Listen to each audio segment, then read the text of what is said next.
This is part 2 of our rhythm reading lesson. So the first thing I wanted to explain, especially as we're heading into some more upper elementary and middle school skills, is in part 1, you saw me write my time signature like this: 4 beats in a measure and a quarter note gets 1 beat. We can also write it like this.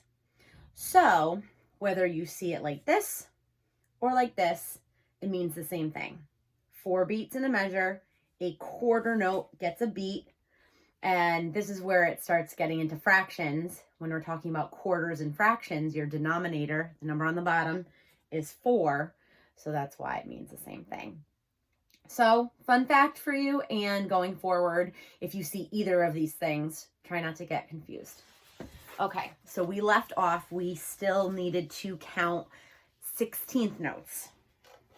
So again, I'm going to draw our time signature. This time I'm going to draw it the other way. 4, 4. Okay. And if I have my set of 4 16th notes and I have 4 sets. So now I'm drawing them all out. Squish them all in there. 1, 2, 3, 4, and okay. It's not the neatest, but it gets the point across. So I've got 4 beats again. 1 beat, 2 beats, 3 beats, 4 beats. If you're in the younger grades, you're probably used to saying tiki, tiki, tiki, tiki, tiki, tiki, tiki, tiki. If you're in the older grades, we start using numbers. Now, how do we do this? Every beat gets its own number. So again, right now we're only working with 4 beats. So I can only use the numbers 1, 2, 3, and 4. And once I've used a number, it's done. For example, right here, this very first beat gets our number 1. And then these other 16th notes we know as E and So the number 1, the letter E, a plus sign, we call it and then the letter A, we say I don't know why. It was just always the way it's been done. 1 E and a. So some kids in the beginning, they'll say E plus A. It's okay. Try to get into the habit of saying 1 E and a. So therefore the next one would be 2 E and a. The next one is 3 E and a.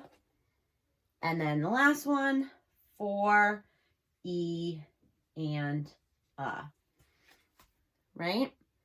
So some people in the beginning, they try to just write 1 E and a, 1 E and a, 1 E and a. Can't do that. If there's 4 beats in a measure, we have to use up all the numbers. 1, 2, 3, 4. And again, no matter which way I read it, 1 E and a, 2 E and a, 3 E and a, 4 E and a, or tiki, tiki, tiki, tiki, tiki, tiki, tiki, tiki. The rhythm is the same. Now let's mix them up and try reading and counting them that way.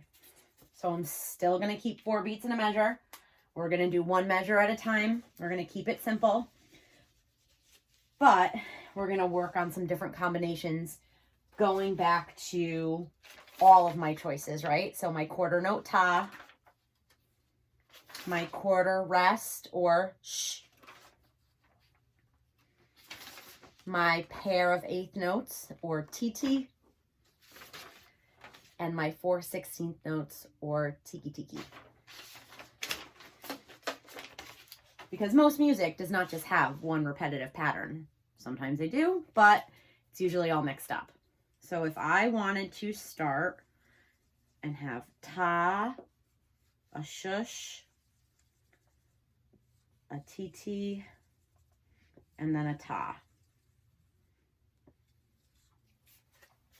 Here are 4 beats in 1 measure, and you may have noticed I've been drawing a line at the end. That's to signal that that measure is done. We've used up our 4 beats. I draw a bar line. That'll be more important as we start doing longer rhythms.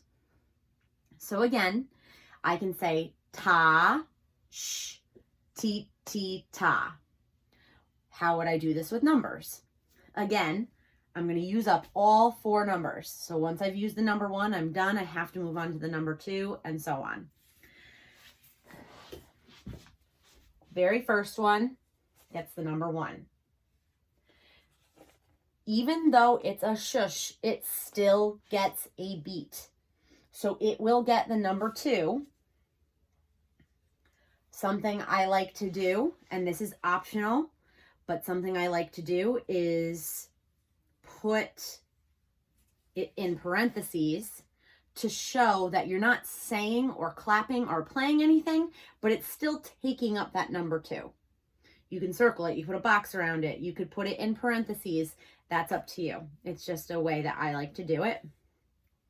So now we have our TT, and we're at the number 3, so it's 3 and then our last one, our last ta takes up the number 4.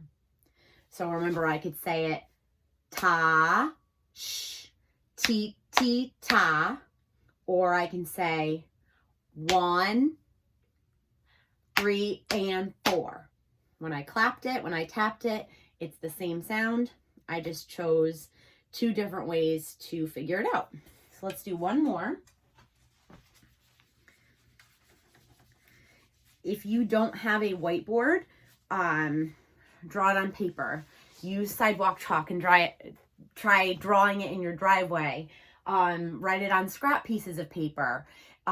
Make or draw or make bigger pieces so that you know what they are, and then make them up and say them out loud. There's a million different ways you can do this.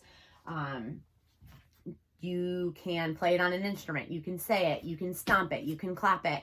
And we'll do another video about playing them later. All right, last one. This time, let's use our 4/16 notes. We haven't used that one yet. And okay, let's pretend we have a measure that looks like this. We've got 4 beats. I decided to use some of the rhythms that I know, not all of them, that's okay. If I wanted to use the syllables, I can say tiki tiki sh, sh, ti ti. So it's tiki tiki sh, sh, ti ti, right? If I'm keeping the beat, each one of these gets a snap, okay? Can say it with syllables. Now let's count it. So 1, E, and A. 2 is silent. 3 is silent because of the rests. And finally, we end with our 8th notes, our 4 and. So I'm going to keep a steady beat while I say this rhythm, and I'm going to do it both ways. So syllables. Tiki tiki sh, sh, ti ti. Numbers way. 1 E and a sh, sh. 4 and, or 1 E and a 2, 3, 4 and. I hope this helps. If you have clarifying questions, if you want additional rhythms, I will be making other videos with more rhythms as we go along.